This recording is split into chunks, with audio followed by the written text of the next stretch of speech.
Olá, pessoal. Espero que todos estejam bem. Na aula de hoje, a gente vai falar sobre relações e sobre funções. Bom, começamos com algumas definições. A primeira é par ordenado. Quando eu coloco aqui dois elementos, percebam que esse elemento A pertence ao conjunto A, B pertence ao conjunto B, e eu junto eles com um parênteses, o que eu tenho é um par ordenado. Par porque são dois, ordenado porque é ordenado. Aqui, pessoal, o par ordenado AB ele é diferente do par ordenado BA. Lembra que em conjunto a ordem não importa. E produto cartesiano de dois conjuntos vai ser o seguinte: vai ser o conjunto de pares ordenados, uma vez que Azinho pertence a A grande e Bzinho pertence a B grande. Ou seja, o produto cartesiano de A por B são todos os pares ordenados que eu consigo fazer com os elementos de A e os elementos de B. Olha o exemplo aqui embaixo, esse exemplo 112, né? Eu tenho um conjunto A, 1, 2, 3, conjunto B, 1, 2, 3, e o par ordenado de A por B vão ser os pares A, B, tal que A pertence a A grande e B pertence a grande. Ou seja, 1 pertence a A e 4 pertence a B, então eu faço par ordenado AB, faço uma coisa para 1, 5, 1, 6, 2, 4, 2, 5, para todos os pares ordenados aí, ou todas as possibilidades de juntar elementos de A com elementos de B. E agora a gente consegue falar o que é uma relação de fato. Uma relação R está contida no produto cartesiano dos conjuntos A e B. Só isso, pessoal. A definição de relação ela é bem concisa, mas ela é bem poderosa. Por exemplo, se eu tenho esse conjunto A, 1, 2, 3 e B, 4, 5, 6, que a gente viu no slide passado, eu posso criar uma relação com o par ordenado 1, 5 e o par ordenado 3, 4, somente com esses dois pares ordenados. E esse R está contido no produto cartesiano de A por B. Dá uma verificada lá no slide passado. Percebam, pessoal, que uma relação, então, é um conjunto. E a gente sabe definir conjuntos além de simplesmente enumerar o conjunto. A gente pode definir uma relação, então, por exemplo, set comprehension. E essa relação G é a relação dos pares ordenados x e y, onde x pertence a R e y pertence a R também, os números naturais. Por isso que o par ordenado xy pertence ao produto cartesiano de R por R, tal que x é menor do que y. Ou seja, essa relação G ela vai gerar os pares ordenados 4 e 7, 8 e 10, por exemplo, e muitos outros, né? Uma relação infinita aqui. Temos mais exemplos. Imagina o conjunto E, conjunto de estudantes, C, conjunto de cursos, D, conjunto de disciplinas e P, conjunto de professores. Eu posso criar uma relação R1 de estudantes e cursos, que é uma relação com os pares ordenados, que diz que o estudante E está matriculado no curso C. Por exemplo, uma relação que vai ter a Ana e o curso Sistemas de Informação, a Bia e o curso de Engenharia da Computação.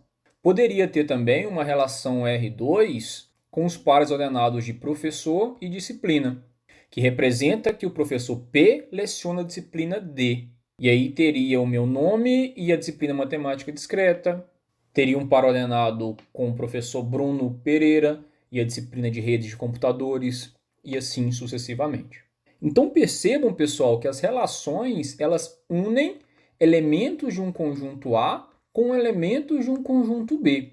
Eu posso usar uma relação, então, para unir nomes e endereços de e-mail, por exemplo, ou matrícula e histórico de um aluno.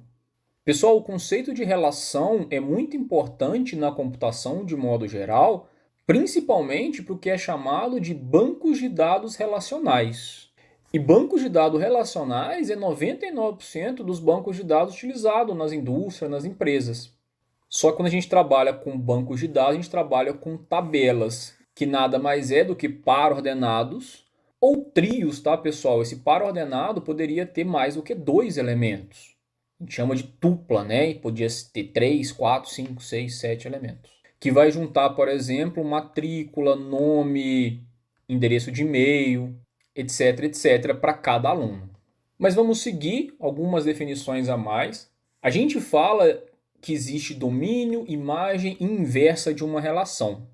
Vocês já viram isso quando estudaram funções na escola, então vou passar bem rapidinho. O importante para a gente aqui é ver que essas definições podem ser feitas usando lógica de predicados. No caso aqui, set comprehension. Então, o que é o domínio de uma relação R?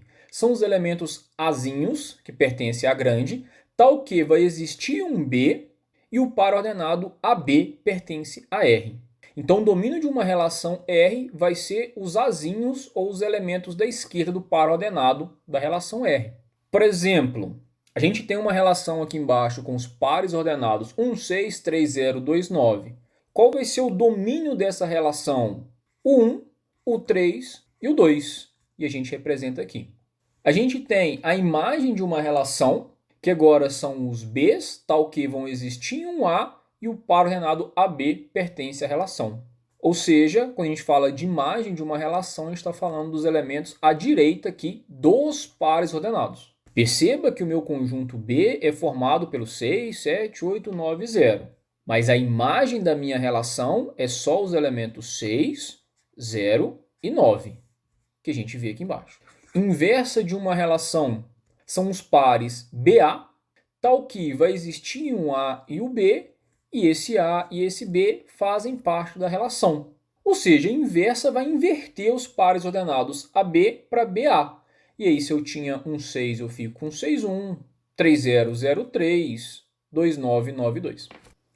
A gente fala agora de composição de relações, e isso é uma técnica muito importante em banco de dados, inclusive. A gente também já viu composição de funções na escola. Então vamos representar a composição das relações R e S com essa bolinha aqui no meio. Reparem que a relação R é uma relação dos elementos do conjunto A e dos elementos do conjunto B, a relação S do conjuntos B e C. E a relação composta R e S vão ser pares ordenados AC dos conjuntos AC. Como assim? Vai entrar na composição de relação R e S os pares ordenados que, assim, se existir B, e esse B ele tem que estar num par ordenado AB de R e também num par ordenado BC de S. Como assim? Eu vou criar o par ordenado AC, ou eu vou juntar esse elemento A com esse elemento C, se existia o AB em R e existia o BC em S. Vamos lembrar do exemplo de estudantes, cursos, disciplinas e professores. Eu tenho uma relação R1 que é P leciona a disciplina D, uma relação R2, D está no curso C, R3, E está matriculado na disciplina D. E eu posso realizar composições de relação. Por exemplo, eu posso unir a relação R3 com a R1. Perceba que a relação R3 é estudante-disciplina. R1 é professor-disciplina. Então, eu vou unir a R3 com a R1 usando a disciplina. E aí, a composição, então, vai ser uma relação estudantes-professores. O professor P leciona alguma disciplina para o aluno E. Entenderam o que eu fiz? Quer dizer, se eu leciono discreta e o estudante faz discreta, então eu crio uma composição, quer dizer, eu vou criar vários pares ordenados que vai juntar eu, professor, com cada um dos meus alunos. Isso é muito útil no banco de dados, porque normalmente o que eu armazeno são essas relações aqui simples, ou essas tabelas simples, e eu posso precisar de informação desse tipo. Eu quero todos os meus alunos, de todas as disciplinas, e eu resolvo isso com uma composição. Claro que em banco de dados vai ter outro nome, vocês vão ver isso depois. E aí eu poderia também juntar a relação R2 com a R3. Repara que a relação R2 fala de disciplina e curso. E a R3 de estudante e disciplina, então eu vou ter uma relação que vai falar de estudante e curso. E é isso mesmo, não é? A relação composta vai ser a relação dos alunos matriculados em alguma disciplina do curso C.